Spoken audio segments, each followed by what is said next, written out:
अगर आपको भी दिन भर आलस आते रहते हैं, अगर आप भी हर काम को टालते रहते हो, हर वक्त शरीर में लो एनर्जी रहती है, हर वक्त ऐसा लगता है कि अंदर से एनर्जी पूरी तरह से खत्म हो चुकी है, अगर ऐसा है तो ये वीडियो आपके लिए है। देखो, थोड़ा बहुत आलस तो सबको आता है, वो कोई बड़ी बात नहीं है, वो एक नेचुरल प्रोसेस होती है। जैसे लाइक खाना खाने के बाद और दोपहर के 2 बजे हमें सबसे ज़्यादा आलस आते हैं, क्योंकि खाना खाने के बाद हमारा ब्लड जो होता है वो गाढ़ा हो जाता है और उसकी वजह से हमें नींद आती है, थकान महसूस होती है और बहुत ज़्यादा आलस आते हैं। और वो एक नेचुरल प्रोसेस है, वो कोई आलस नहीं है। और उसी तरह दोपहर के 2 बजे भी हमें सबसे ज़्यादा आलस आते हैं और वो भी एक नेचुरल प्रोसेस होती है। तो इसके लिए मैंने ये वीडियो नहीं बनाया है, लेकिन अगर हर वक्त आलस आते हैं, हर वक्त नींद आती है, किसी भी काम को करने में मन ही नहीं लगता, तो ये वीडियो आपके लिए है।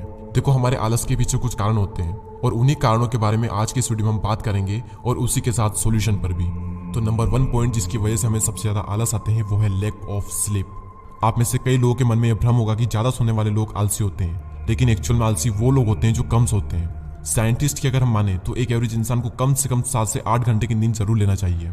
अदरवाइज आप सिर्फ अपने 1-2 घंटे बचाने के लिए अगर 1-2 घंटे की नींद कम लेते हैं तो हो सकता है कि यही 1-2 घंटे आपके दिन के 8-10 घंटे बर्बाद कर दें। आप में से जिन भी लोगों को दिन भर नींद आती रहती है उसका सिर्फ एक ही कारण है कि रात में आपने सही से नींद नहीं ली है। तो अगर आप कम नींद लेते हैं तो प्रॉपर 7 से 8 घंटे की नींद लें और उसके बाद आप देखेंगे कि आपको दिन में नींद आना काफी हद तक कम हो जाएगा। नेक्स्ट पॉइंट यहाँ पर आता है लैक ऑफ फिजिकल एक्टिविटी, या फिर दूसरे शब्दों में कहें तो घंटों तक एक ही जगह पर पड़े रहना। ये चीज तो आप सबने भी एक्सपीरियंस जरूर की होगी। जब आप घंटों तक एक ही जगह पर बैठकर फोन चलाते हो या फिर टीवी देखते हो या फिर कुछ भी वो काम करते हो जिसकी वजह से आपको बैठे रहना पड़ता है, उस वक्त आपकी बॉडी पूरी तरह से स्टक हो जाती है, ब्लड सर्कुलेशन स्लो हो जाता है और उसके बाद अगर आप कोशिश करोगे पढ़ने बैठने की या फिर कुछ भी करने की तो आपका माइंड और आपकी बॉडी साथ ही नहीं देगी आपका, और आपका किसी भी काम को करने का मन ही नहीं करेगा। और उस वक्त आपको रियलाइज होगा कि मुझे तो आलस आ रहे हैं, मैं एक आलसी इंसान हूँ। तो यहाँ पर इसका एक सिंपल सा सोल्यूशन है कि सुबह उठकर 15 मिनट के लिए एक्सरसाइज जरूर करें और इसका असर आपको पहले दिन से ही दिखना शुरू हो जाएगा। और पूरी तरह से तो नहीं, लेकिन काफी हद तक आपको आलस आना बंद हो जाएगा और आप पूरे दिन एनर्जेटिक और एक्टिव फील करोगे। और यहाँ पर मैं इसका एक और सोल्यूशन देना चाहूंगा कि काम के बीच में या फिर पढ़ाई के बीच में 10-15 मिनट के लिए वॉक पर कहीं चले जाएं और आप देखेंगे कि सिर्फ 15 मिनट की वॉक आने वाले 1.5 से 2 घंटे के लिए आपको चार्ज कर देगी। और बल्कि मैं तो ये कहूंगा कि फालतू के कामों को करने के लिए एक ही जगह पर बैठकर अपनी बॉडी और अपने माइंड की धज्जियां ना ही उड़ाएं तो ही अच्छा है। और अगर आप एक ही जगह पर बैठकर काम करते हैं तो जैसा कि मैंने बताया कि सुबह उठकर 15 मिनट के लिए एक्सरसाइज जरूर करें और काम के बीच में 10-15 मिनट के लिए कहीं वॉक पर चले जाएं। नेक्स्ट पॉइंट यहाँ पर आता है हेवी डाइट।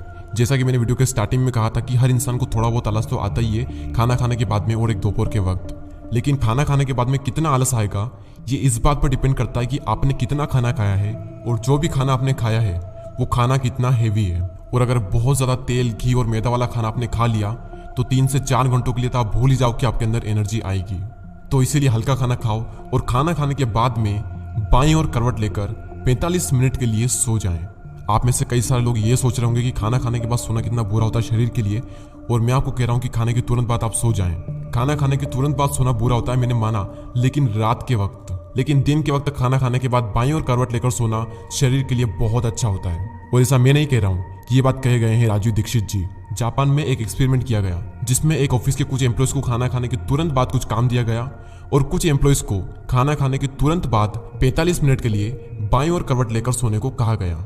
और इस एक्सपेरिमेंट के बाद जो रिजल्ट निकला वो कमाल का था। जिन एम्प्लॉयज को खाना खाने के बाद रेस्ट दिया गया उनकी प्रोडक्टिविटी, क्रिएटिविटी और एनर्जी का लेवल काफी हद तक हाई था एज कम्पेयर टू उन एम्प्लॉयज के जिन्हें खाना खाने के तुरंत बाद काम करने को कहा गया था। और वैसे भी खाना खाने के तुरंत बाद हमारा ब्लड गाढ़ा हो जाता है और हमारी बॉडी हमसे रेस्ट मांगती है, क्योंकि हमारी बॉडी को सच में रेस्ट की जरूरत होती है। तो हमें हमारी बॉडी को वो दे देना चाहिए जिसकी उसे जरूरत है, तभी हमारी बॉडी और हमारा माइंड हमारा साथ देगा। तो खाना खाने के बाद अगर आपको बहुत ज्यादा आलस आते हैं तो बाईं ओर करवट कर 45 मिनट के लिए सो जाएं, लेकिन याद रहे कि 45 मिनट से ज्यादा ना सोएं वरना प्रॉब्लम भी हो सकती है। नेक्स्ट पॉइंट यहाँ पर आता है लैक ऑफ इंटरेस्ट। सदगुरु ने एक बहुत ही कमाल की बात कही है कि अगर आप किसी भी काम को टाल रहे हो यानी आप उस काम को सच में नहीं करना चाहते, और अगर आप किसी काम को सच में करना चाहते हो तो आप उस काम को टालोगे नहीं। जब भी आप वो काम करते हो जो आप नहीं करना चाहते तो आप उसे टालते हो, तो आप उस काम को कर ही क्यों रहे हो जिस काम को आप नहीं करना चाहते।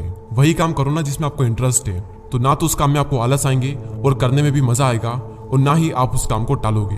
तो कोशिश करो जिंदगी में ऐसा काम करने की जिसमें सच में आपको इंटरेस्ट हो, जिसमें आपको मजा आए, वरना जिंदगी भर सारे तौर तरीके आजमा लो आलस दूर करने के, कुछ भी नहीं होगा तब तक जब तक कि आप वो काम नहीं करोगे जिसमें आपका इंटरेस्ट है। नेक्स्ट और बहुत ही प्रैक्टिकल पॉइंट, जब जब कोई भी काम अर्जेंट होता है या फिर हमारे अंदर इमरजेंसी वाली फीलिंग होती है, उस वक्त काम चाहे कितना भी मुश्किल क्यों ना हो आप उस काम को कर ही देते हो। इसलिए क्रिएट एन इमरजेंसी। एक लॉ है जिसका नाम है पार्किंसन लॉ। ये नियम ये कहता है कि दिए हुए काम को कोई भी इंसान उतने ही टाइम में करता है जितना टाइम उसे मिला है। यानी अगर किसी काम को करने के लिए एक इंसान को 1 महीना दिया गया है तो वो इंसान उस काम को 1 महीने में ही खत्म करेगा, भले ही वो काम 10 से 15 दिनों में भी खत्म हो सकता है। अगर आप एक स्टूडेंट हो तो इस चीज को बहुत ही अच्छे से रिलेट कर सकते हो। हमें हर साल पता होता है कि फरवरी मार्च में हमारी एग्जाम है, एग्जाम में बहुत टाइम होता है, लेकिन असली पढ़ाई हमेशा जनवरी के महीने में ही स्टार्ट होती है। आपको ये देखना है कि जो भी काम आपके पास में है आप उस काम को कम से कम टाइम में कैसे फिनिश कर सकते हो, क्योंकि किसी को नहीं पता कि हमारे पास में कितना टाइम है। कई लोगों को ये लगता है कि उनके पास में तो बहुत टाइम है। इंसान की सबसे बड़ी गलती है ये सोचना कि उसके पास में टाइम है, इसलिए जो भी काम है उसे पहले ही कर लो। लास्ट बट नॉट लीस्ट, हमारी एनर्जी लो होने का सबसे बड़ा कारण हम अपनी एनर्जी को फालतू के कामों में लगा देते हैं और फिर मेन वर्क को करने के लिए हमारे पास में एनर्जी ही नहीं बचती। वो चाहे इलोन मस्क हो, जेफ बेजोस हो, कोई भी एथलीट हो या फिर वो आप ही क्यों ना हो, सबके पास अमाउंट ऑफ एनर्जी सेम है, लेकिन कौन उस एनर्जी को कहां पर लगाता है ये चीज मैटर करती है। आप दिन भर फोन चलाते हो तो उसमें भी आपकी एनर्जी वेस्ट होती है। अब कुछ भी काम करो उसमें आपकी एनर्जी वेस्ट होगी ही होगी। जिस तरह हमें फोन में 1.5 GB डाटा मिलता है और अगर उस 1.5 GB को हम दिन में ही खत्म कर दें और कोशिश करो उसे रात में यूज करने की, तो आप सबको पता है कि उसकी स्पीड क्या होगी।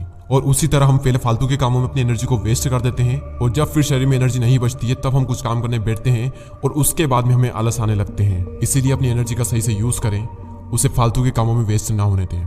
तो चलिए इस वीडियो को समराइज कर लेते हैं। तो नंबर 1 पॉइंट था lack of sleep, second point आता है लैक ऑफ फिजिकल एक्टिविटी। और इस पॉइंट में हमने डिस्कस की कि सुबह उठकर 15 मिनट के लिए आपको एक्सरसाइज करना है और 15 मिनट के लिए काम के बीच में आपको वॉक पर जाना है।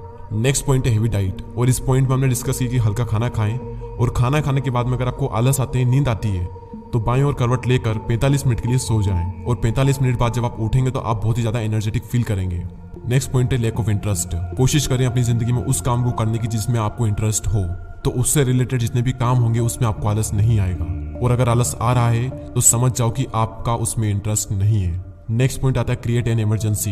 इस पॉइंट में हमने बात की पार्किंसन लॉ के बारे में। और पार्किंसन लॉ ये कहता है कि जिस भी काम को करने के लिए जिस भी इंसान को जितना टाइम दिया गया है वो इंसान उस काम को उतने ही टाइम में फिनिश करता है। तो अगर आपको ये लगता है कि मेरे पास में बहुत टाइम है तो आप बहुत टाइम बाद ही उस काम को करोगे, और एक्चुअल में किसी भी इंसान को नहीं पता कि उसके पास में कितना टाइम है।